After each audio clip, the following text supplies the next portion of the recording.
Bueno, chicos, pues vamos a continuar con nuestra clase. La sesión anterior hablamos sobre mineralocorticoides, específicamente sobre los efectos de la aldosterona y de la terapia con la fludrocortisona. En pocas palabras, decíamos que actúan igual, ¿va? Si necesitamos terapia sustitutiva, aumentar la presión arterial y demás, podíamos ocupar la fludrocortisona, es en dosis muy bajas, pero al final del día la fludrocortisona es sustitutiva en caso de enfermedad de Addison, de presión ortostática, de este exceso de excreción de sodio, porque funciona con todo el sistema o con toda la base que es el sistema renina, angiotensina, aldosterona. Entonces, si conocemos esa parte, recordamos ósmosis, pues va a ser un poquito más fácil para nosotros saber para qué, cómo funciona y cuáles serían las implicaciones de efectos adversos de la fludrocortisona, que básicamente tienen que ver con toda esta parte que mencionamos, ¿va? Iniciamos platicando con lo que son las hormonas esteroideas, ya hablamos de la aldosterona, que es un mineral corticoide, ahora nos vamos a pasar con un glucocorticoide, ¿va? ¿Cuál era nuestro glucocorticoide, molécula de importancia clínica? El cortisol. ¿Va? Aquí está el cortisol, es el mismo esquema que ya habíamos visto, todo viene de colesterol, pregnenolona y de aquí se va a las diferentes zonas de la glándula suprarrenal, ¿va? Dependiendo de lo que yo quiera formar. En este caso, vean la estructura química, es la misma, ¿vale? Tiene los cuatro anillos y ya de ahí solo cambia la estructura de los radicales, pero es una hormona esteroidea. Primero vamos a platicar del cortisol, porque todos los glucocorticoides derivan o emulan la función del cortisol, ¿va? Para empezar, el cortisol es también conocido como la famosa hormona del estrés, porque resulta que el cortisol es una de las sustancias que se genera cuando nosotros debemos de tener estados de alerta, cuando debemos de estar despiertos, al pendiente de todo. Ahí es en donde se eh, emula o donde tenemos la mayor cantidad de cortisol. Evidentemente, el cortisol nos va a ayudar a regular lo que es el ritmo circadiano, ¿no? Recuerden la hora a la que me duermo, la hora a la que me despierto. Entre otros factores, el cortisol es uno de los más importantes. Cuando despierto, pues tengo que estar alerta, obviamente, ¿no? Entonces, cuando estoy alerta, yo necesito cortisol. ¿Cuáles son los niveles de cortisol aproximadamente que manejamos? En la mañana es el máximo porque pues despierto, ¿no? Hay que despertar, que es a las 7 de la mañana y el mínimo por ahí de las 10 de la noche. Evidentemente cuando me despierto es un regulador. Cuando me despierto tengo demasiada concentración, cuando me duermo tengo pues menos concentración, ¿no? Este cortisol se regula por retroalimentación negativa, ¿va? Recuerden que esto o las hormonas esteroideas se regulan por el eje hipotálamo, hipófisis, glándula, en este caso la glándula suprarrenal. Cuando o el hipotálamo manda el mensaje de liberen el cortisol, cuando se libera en su cantidad máxima, al mismo tiempo inhibe la liberación de las CRH y a la ACTH, que eran las hormonas que me regulaban lo que es la actividad del hipotálamo, del hipófisis y evidentemente la función de la glándula suprarrenal, ¿va? Entonces, es por retroalimentación negativa. Entre más tengo, más voy a inhibir. Conforme vayan bajando, pues más voy a empezar. Por eso es regulador.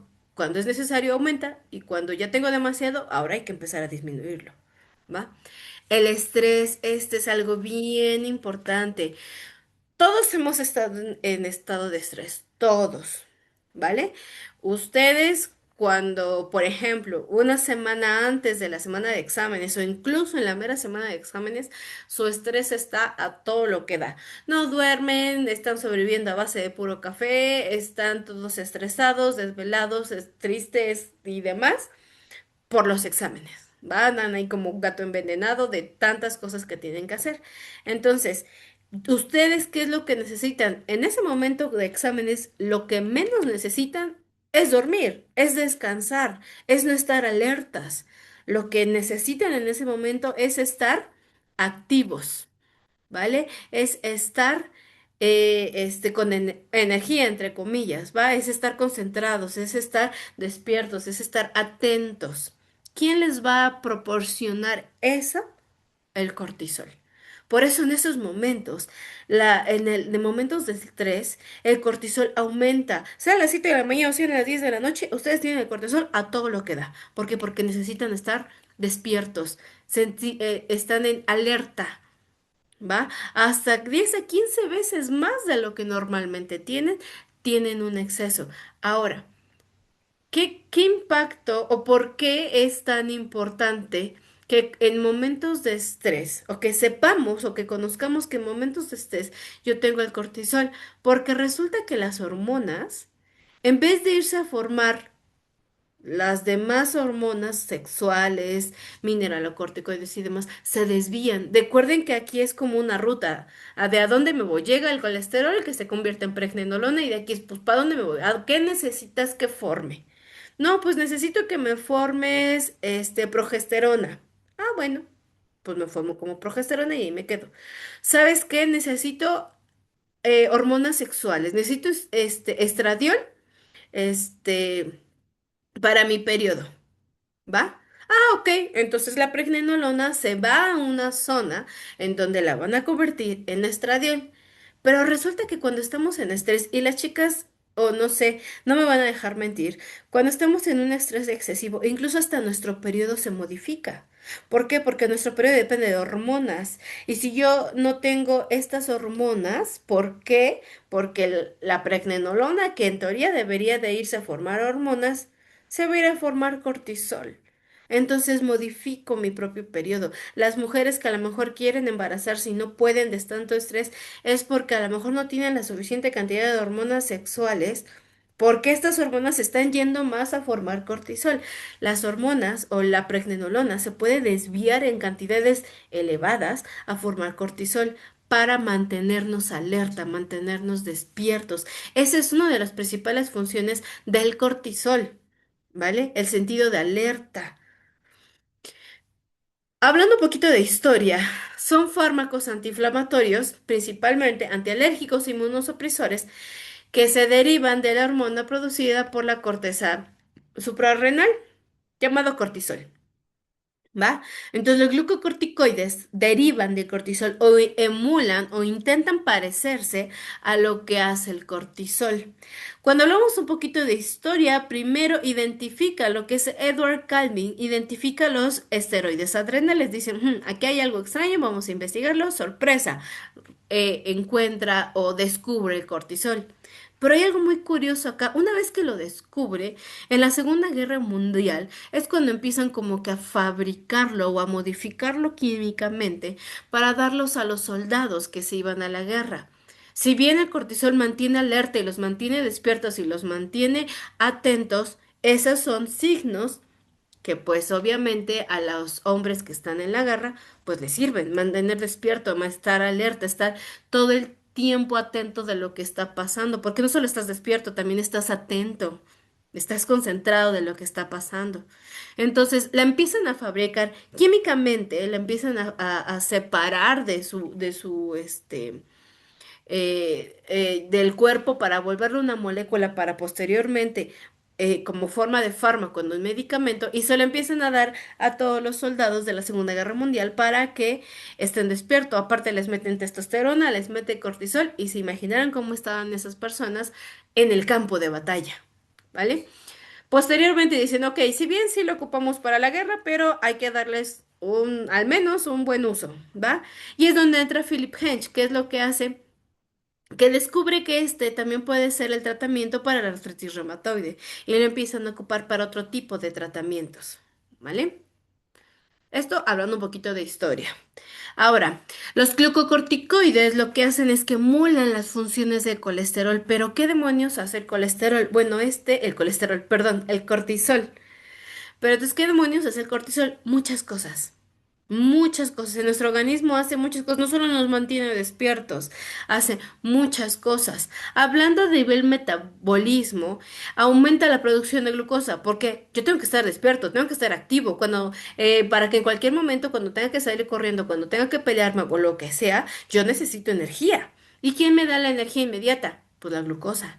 Entonces aumenta la producción de glucosa, aumenta todas las vías metabólicas que tienen que ver con la glucosa, gluconeogénesis, glucólisis, glucogenólisis, todas esas rutas que me van a dar energía inmediata, las activo porque tengo que estar modo activado, ¿va?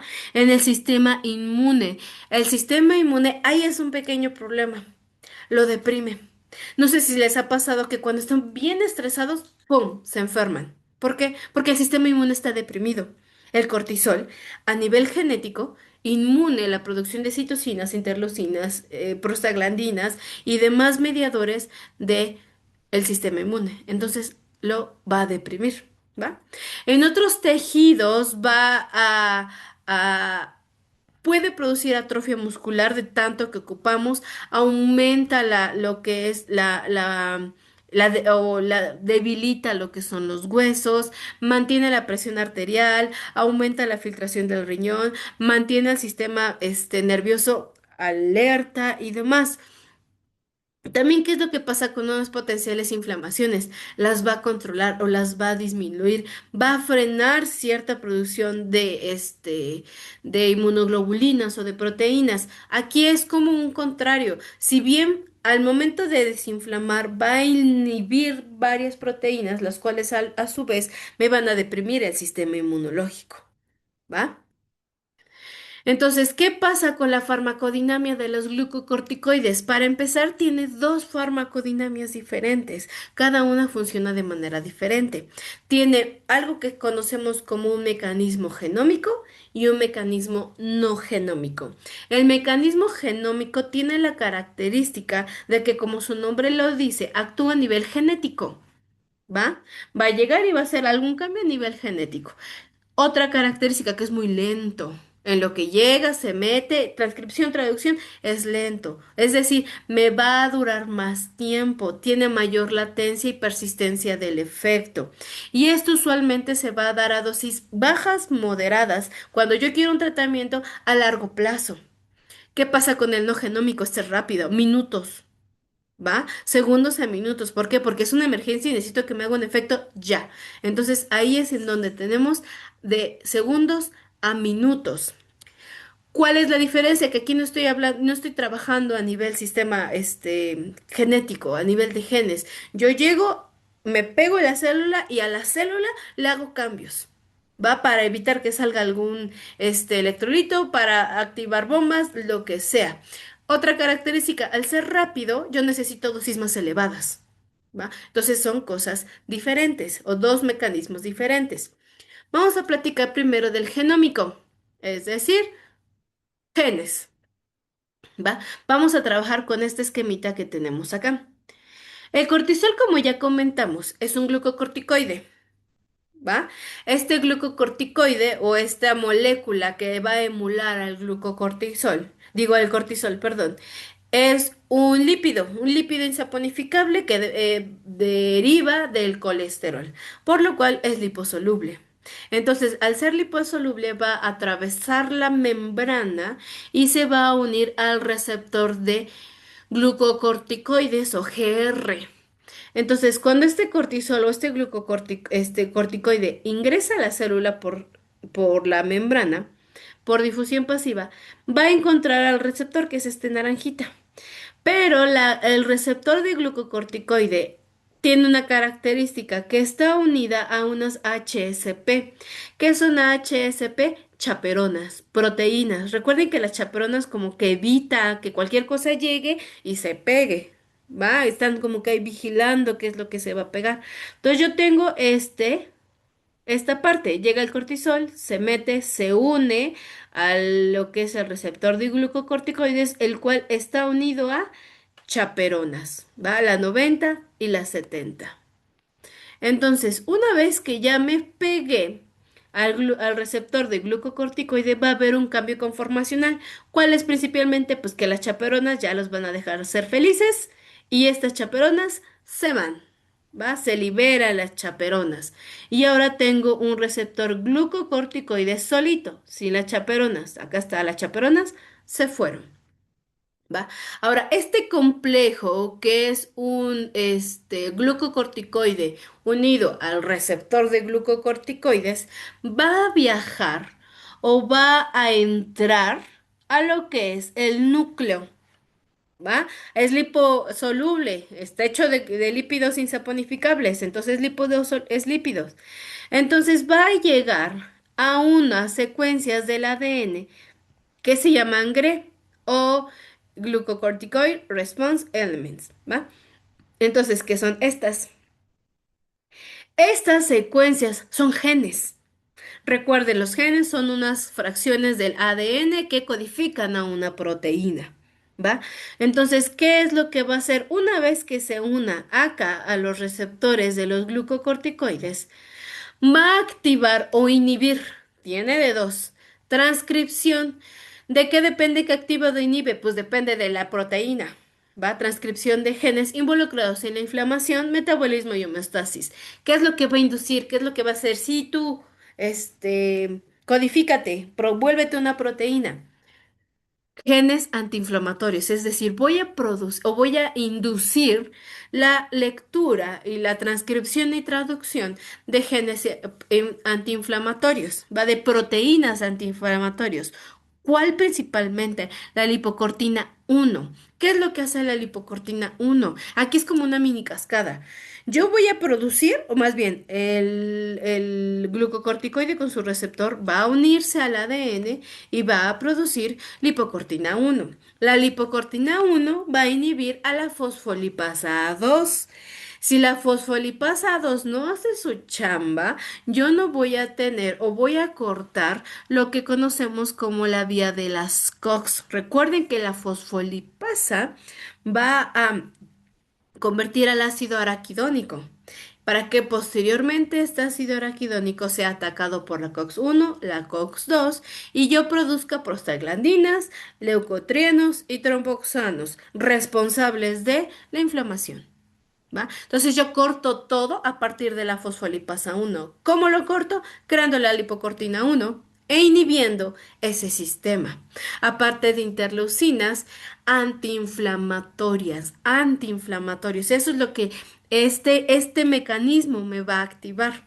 Ahora, ¿qué es lo que va a inhibir o qué proceso va a inhibir? Lo que son citocinas proinflamatorios, específicamente tres: interleucina 1, interleucina 6 y factor de necrosis tumoral alfa. Estos tres, recuerden sus clases de inmuno, estos tres son los que están involucrados principalmente en lo que es la inflamación crónica. ¿Va? O la inflamación en general. Estos tres son los que van a estar expresados en mayor medida. Entonces, pues si son los tres responsables de la inflamación, ¿qué es lo que voy a hacer? Pues inhibirlos. ¿Va? Inhibo los genes que me transcriben proteínas que me van a traducir al final interleucina 1, 6 y factor de necrosis tumoral alfa. ¿Vale? Entonces, ¿cuál es la consecuencia de que estas proteínas se inhiban y que estas proteínas se expresen? Evidentemente, pues no voy a tener prostaglandinas, leucotrienos, porque estoy inhibiendo la fosfolipasa A2, ¿va? Me estoy inhibiendo citocinas, interleucinas, factor de necrosis tumoral, la COX-2 no va a suceder, el óxido nítrico no va a hacer su chama, entonces, ¿qué es lo que voy a hacer? En vez de que esté vasodilatado para que pueda emigrar las células y pueda tener una inflamación, voy a cerrarlo. Voy a producir vasoconstricción. ¿Va? Ahora, ¿qué dijimos sobre el efecto genómico? Es un efecto prolongado, puede ser desde horas hasta días. Y días, semanas pueden llegar a pasar dependiendo del fármaco. Y es responsable de la inmunosupresión, de efectos metabólicos y de la supresión del eje hipotálamo-hipófisis, ¿va? Porque estoy modificando lo que es la cascada. ¿Puedo producir inmunosupresión? Pues sí, porque estoy trabajando directamente sobre el sistema inmune. Lo estoy inhibiendo, lo estoy bloqueando. ¿Va? Sobre efectos metabólicos también, ¿ok? Porque soy cortisol y porque necesito como tal, glucosa. Entonces, estoy haciendo todas estas modificaciones a nivel fisiológico, ¿vale? Ahora, ¿qué pasa con el no genómico? Este es rápido. Este es de minutos a segundos, es rapidísimo. Yo necesito un efecto rápido porque tengo una emergencia o por lo que necesito que sea muy rápido. Los no genómicos, ¿va? Todos tienen el mismo mecanismo, pero ¿de qué va a depender? De la dosis y evidentemente del glucocorticoide que yo estoy ocupando, ¿vale? ¿Cómo funcionan? Yo tengo mis corticosteroides, mis glucocorticoides y va a interaccionar con membranas.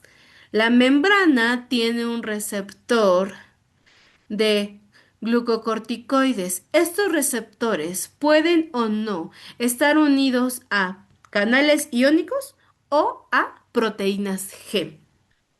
Los que se unen a canales iónicos, como su nombre lo dicen, abren los canales y hay un cambio a nivel electrolito en los canales, pudiendo modificar lo que es la célula como tal.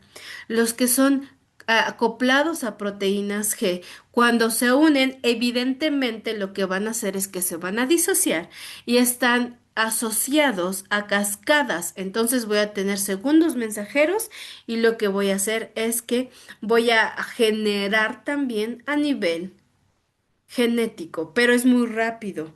Ahora, ¿qué es lo que pasa? Por ejemplo, a nivel de canales iónicos, yo voy a disminuir la entrada de calcio. Al disminuir la entrada de calcio, puedo disminuir la activación de ciertas células o la liberación de ciertas sustancias como lo que son mastocitos, eosinófilos y demás, las voy a inhibir al disminuir la entrada de calcio. ¿Va? Las modulaciones rápidas a nivel del sistema nervioso, respuesta inmune, función cardiovascular, ¿cómo lo hacen? Pues resulta que al unirse a la membrana modifica la fluidez de la membrana, entonces nada puede salir y tampoco nada puede entrar. Entonces la célula se queda como en stand-by. ¿Va? No sigas produciendo, aguántame tantito, nada más que se estabilice este paciente y ya después le seguimos. Pero ¿qué es lo que puede producir? Vasoconstricción. Al modificar la fluidez de la membrana, ya no sale, al final del día es colesterol, de lo que está hecho, ¿va? Entonces, al modificar la fluidez de la membrana, no hay fluidez, no se mueve. Nadie sale. Entonces, a partir de eso, también las células, principalmente lo que son las células, de la sangre empiezan a tener vasoconstricción. Eso es lo que quiero, que haya vasoconstricción para que no continúe el proceso inflamatorio, ¿va? Pero también necesito en otras células que haya vasodilatación. ¿Por qué? ¿Para qué voy a ocupar el episodio no genómico para emergencias? Algo rápido. Por ejemplo, un shock anafiláctico. Ahí es en donde se deben de ocupar, ¿va? Cuando el sistema inmune se alocó, necesito suprimirlo, necesito que ya no haya inflamación y si no hay si hay vasoconstricción, evito la migración de leucocitos, de todas las células del sistema inmune y que empiece a formarse ese edema, ¿va? Entonces, depende de la situación clínica en la que yo esté, es cuál de los dos voy a ocupar. Entonces, ¿cuáles son los efectos fisiológicos? Y este es importante. Los efectos fisiológicos de estas cascadas que ya vimos, tanto del genómica como del no genómica. Para empezar, metabólicos, ¿va? Van a estimular rutas metabólicas que me van a producir glucosa, por ejemplo, la gluconeogénesis. ¿Va? Producción de glucosa a partir de precursores no glucosídicos, de nuevas moléculas de glucosa a partir de precursores no glucosídicos. ¿Va? Yo voy a agarrar del lactato, voy a agarrar de los triglicéridos, específicamente del glicerol, y voy a agarrar de los aminoácidos para producir glucosa. Pero ojo, al momento de producir glucosa en exceso, yo necesito precursores en exceso. Y uno de esos precursores son las proteínas, los aminoácidos. Entonces, el músculo principalmente está hecho ¿de qué? Pues de proteínas, de aminoácidos. Entonces, pues ¿de dónde voy a sacar de mi principal reserva? ¿Qué es lo que puede pasarle al paciente? Atrofia muscular. Empiezo a agarrar aminoácidos, aminoácidos, aminoácidos para producir glucosa porque este paciente necesita como tal estar activo, ¿vale? Y esto es a nivel célula, a nivel membrana, perdón. Yo necesito glucosa para mantener activo a mi paciente, ¿vale? O al organismo en el que estoy. Al tener un exceso de glucosa, Metabolismo. Cuando tengo un exceso de glucosa, este se ve otra ruta metabólica que conocemos como lipogénesis, creación de lípidos, de grasa, tejido adiposo. Pero al tener un exceso, voy a inducir la redistribución de la grasa. ¿Va? Y se va a ir a lugares a donde usualmente no se va. Y este es un efecto adverso principal o un efecto adverso visible que dices, ya te pasaste de glucocorticoides, ¿va? Ahorita vamos a llegar a eso.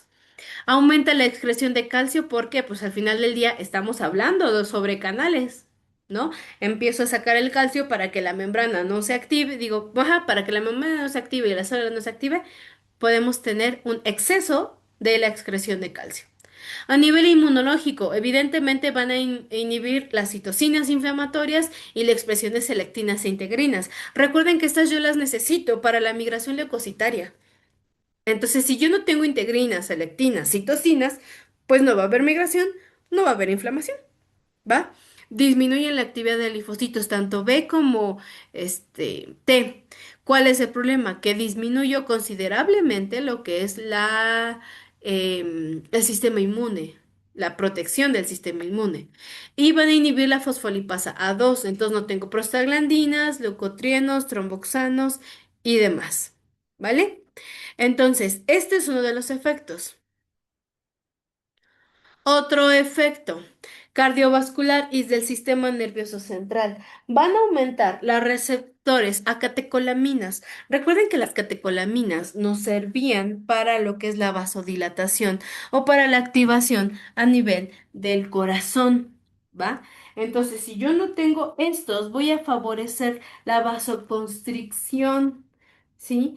¿Es parte de su función? Sí, ¿por qué? Yo estoy buscando una vasoconstricción para que no haya migración leucocitaria. ¿Cómo lo voy a hacer? Pues voy a dejar que los neurotransmisores que son responsables de la vasoconstricción, como las catecolaminas, la adrenalina y todas estas, pues no funcionen.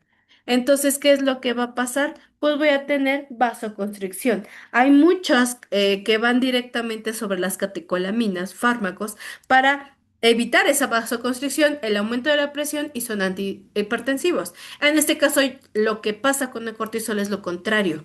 Disminuye los receptores, aumenta los receptores a los catecolaminas para poder tener vasoconstricción, ¿vale? Otro, altera la regulación del eje. Vuelvo a lo mismo. Vamos a afectar los ciclos circadianos, ya no vamos a dormir bien, no vamos a estar alertas, vamos a tener todo a nivel neurológico. ¿Va? En el hueso y en el músculo, también, ¿qué es lo que hace el cortisol? Disminuye la actividad osteoplástica y aumenta la actividad osteoclástica, ¿va? Por lo cual podemos tender, o hay cierta tendencia a la osteoporosis. Recuerden que uno destruye y el otro forma, uno destruye y el otro forma. ¿Qué pasa si empiezo a aumentar la actividad del que destruye y al disminuir la actividad del que forma? Puedo tener debilidad a nivel de los huesos. Y algo bien importante y que también es bien característico de estos, inhiben la síntesis del colágeno, ¿vale? Ahorita vamos a ver qué relevancia tiene eso. Entonces, hablando sobre su farmacocinética, la liberación aquí sí va a depender porque aquí tenemos más formas farmacéuticas. Tenemos tabletas, tenemos pomadas, tenemos vía intramuscular, tenemos inhaladas, hay diferentes, ¿va? De hecho, vamos a ver un apartado sobre los inhalados. ¿Va? Hablando de la absorción, obviamente vamos a hablar de la vía oral. Es rápida, es eficiente y tiene una buena biodisponibilidad. No hay tema, lo podemos combinar con comidas y tiene una buena biodisponibilidad. ¿Qué pasa con su distribución? Se unen a proteínas plasmáticas en un muy buen porcentaje, pero ¿por qué?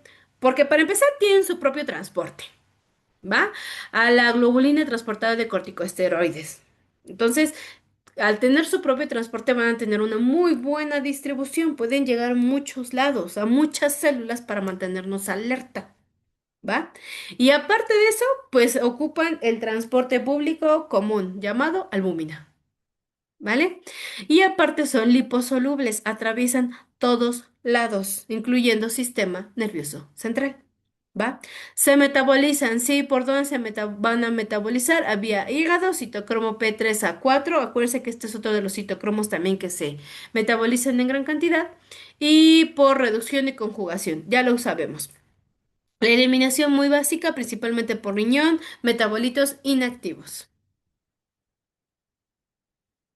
Ahora, ¿para qué los vamos a ocupar? Aquí tenemos más usos de los glucocorticoides derivados de todas las funciones o de todos los efectos fisiológicos que ya vimos que tienen.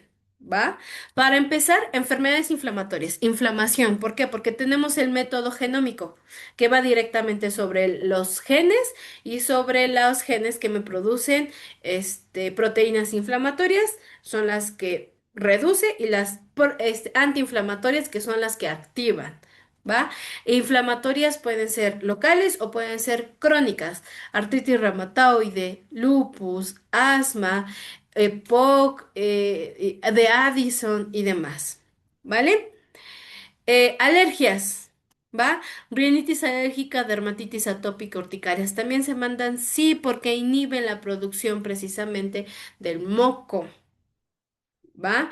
Inhiben lo que es el cierre de vías aéreas, ¿va? Alergia atópica y demás. En general, la inflamación a nivel aéreo la van a inhibir. Otra, inmunosupresión, trasplantes de órganos. Recuerden que cuando a un paciente le trasplantan un órgano, yo necesito suprimir su propio sistema inmune para que se pueda adaptar o pueda como tal, eh, el injerto pueda pegar, por decirlo de alguna manera, ¿vale? Entonces, en ese sentido, los glucocorticoides son ocupados sobre todo en los orales para tratamientos prolongados. Enfermedades autoinmunes donde necesitamos regular o necesitamos bajarlo lo que es el sistema inmune, también se pueden ocupar. ¿Qué otros usos tienen los glucocorticoides? Terapias sustitutivas, ¿va? Como la insuficiencia suprarrenal, la hiperplasia suprarrenal o algunos tipos de cáncer. Las sustitutivas, se ocupan mineralocorticoides con glucocorticoides. Lo vimos en el anterior, ¿va? Que se ocupan en conjunto para cubrir toda la función de la glándula suprarrenal. Ahora, los efectos adversos los vamos a dividir. ¿Va? Ay, ya me pasé. Los efectos adversos dependiendo del efecto que tengan en el sistema. A nivel sistema metabólico, ya vimos que me va a producir hiperglucemia. ¿Por qué? Porque me va a activar todas las rutas que me producen glucosa, principalmente gluconeogénesis, y voy a tener niveles elevados de glucosa. ¿Va? Eso me puede producir hasta cierto punto cierta resistencia a la insulina, algún tipo de diabetes y sobre todo la producción de rutas metabólicas eh, lipídicas, ¿va? La formación de tejido adiposo, pero aparte la grasa se redistribuye en una zona específica que es alrededor de la cara y se ve como una cara de luna. Vean, esto se le conoce como el síndrome de Cushing y atrogénico. ¿Por qué? Porque yo solito me lo estoy produciendo de tanto glucocorticoide que me estoy metiendo.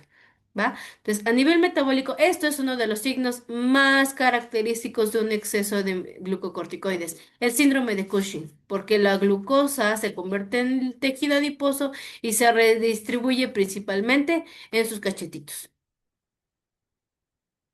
Cardiovasculares. Al final del día, cuando el glucocorticoide llega y se une a las células, modifica lo que es el paso de electrolitos. Entonces, si yo abro los canales de potasio, los canales de sodio, los canales de calcio, voy a modificar el voltaje de las células, por lo cual a nivel cardíaco puede llegar a tener hipertensión arterial o edema por retención de sodio y de agua. ¿Va? ¿Por qué? Porque el miocardio, acuérdense que necesita potasio para poder latir o para poder funcionar. Entonces, si yo lo inhibo, evidentemente voy a tener problemas a nivel cardiovascular, arritmias, hipertensión, bla, bla, bla. A nivel inmunológico, bueno, pues si ya vimos que a nivel inmunológico me está suprimiendo el sistema inmune, ¿qué es lo que pasa con las infecciones oportunistas? Dicen, ya alarmé, ¿va? El sistema inmune se debilitó, vénganos, y empiezan a atacar y tenemos enfermedades. Por eso cuando estamos tan estresados, nos enfermamos, ¿va? ¿Por qué? Porque las infecciones oportunistas aprovechan que nuestro sistema inmune está debilitado. Y al final, algunos efectos adversos a nivel óseos y musculares. Nos puede provocar osteoporosis, ya vimos por qué, por los osteocitos y los osteoblastos, ¿va? Puede haber fracturas, ¿va? Y dijimos que había una disminución del colágeno. Entonces, la piel se pone más delgada porque no tenemos colágeno. Y lo que pasa es que nos empiezan a salir unas estrías muy características que son purpúreas, estas que son como rojas. ¿Por qué? Porque no tenemos colágeno. Se disminuye la producción de este a nivel génico. Entonces, estas, más el síndrome de Cushing, visualmente son signos que nos pueden determinar que a lo mejor hubo un exceso o que ya están iatrogénicamente o incluso nosotros mismos nos estamos pasando de glucocorticoides, ¿va? Ahora, las interacciones. Al metabolizarse, tiene que ver también los que inhiben o que también se metabolizan por el mismo citocromo. Ritonavir, ketoconazol, itraconazol, bla, bla, bla, son inhibidores de ese citocromo. Entonces, si yo lo pongo con ketoconazol porque tiene una enfermedad oportunista en mi paciente, entonces este ketoconazol va a inhibir al citocromo que me metaboliza al glucocorticoide. Entonces, ¿qué es lo que pasa con el glucocorticoide? No se metaboliza. Y las concentraciones empiezan a aumentar, aumentar y aumentar. ¿Va? Otra, vacunas vivas atenuadas, vacunación. Es raro que se llegue a ver una interacción con vacunas, pero sí se da en este caso. ¿Qué es lo que pasa con el sistema inmune? Lo estamos disminuyendo, lo estamos suprimiendo. Entonces, las vacunas vivas atenuadas pueden tener efectos perjudiciales en vez de hacer su trabajo, que es activar al sistema inmune. Aquí lo que estoy haciendo es deprimirlo. ¿Va? Los AINES, recuerden que los AINES, uno de los efectos adversos de los AINES es que nos puede causar gastritis ulcerosa. Esta gastritis ulcerosa yo necesito también el sistema inmune que me ayude para cicatrizar, pero si no tengo bien el sistema inmune, no va a cicatrizar, ¿va? Otros barbitúricos, como la fenitoína, por ejemplo, aumento del metabolismo. Aquí me lo inhiben y se aumenta en la concentración plasmática. ¿Qué es lo que hago? Aquí lo metabolizo más rápido. Entonces, si tengo una vida media de ciertas horas, ahora voy a tener menos, ¿va? Y lo voy a metabolizar y por ende a eliminar más rápido. ¿Ok? Ahora, la clasificación. Aquí es un poco más fácil, entre comillas, que los podamos clasificar, ¿vale? ¿Por qué? Porque depende de dos cosas principalmente. ¿Qué tan rápido lo quiero y cuánto sea la duración? Y la potencia. En base a eso los podemos clasificar y obviamente podemos saber para qué los vamos a ocupar. De acuerdo a la duración los vamos a dividir en corta, intermedia y larga. Quiero algo que me haga rápido, pues ocupo los de la corta. Quiero algo que me haga rápido, pero que se mantenga un rato, ocupamos intermedia. Quiero algo no, de terapia sustitutiva o de terapia inmunosupresora larga. Ah, bueno, porque hasta eso los glucocorticoides se clasifican también en estos. Corta de 8 a 12 horas es rápida o segundos dependiendo de la dosis. Intermedia de 2 a 36 y larga de 36 a 72 horas. También la potencia, potencia baja, intermedia o los que son más potentes. Y la vía puede ser oral, intravenosa, intramuscular, tópica o inhalada. Esos los vamos a ver aparte. Ahora, de acuerdo a su potencia y a su duración, aquí están. ¿Va?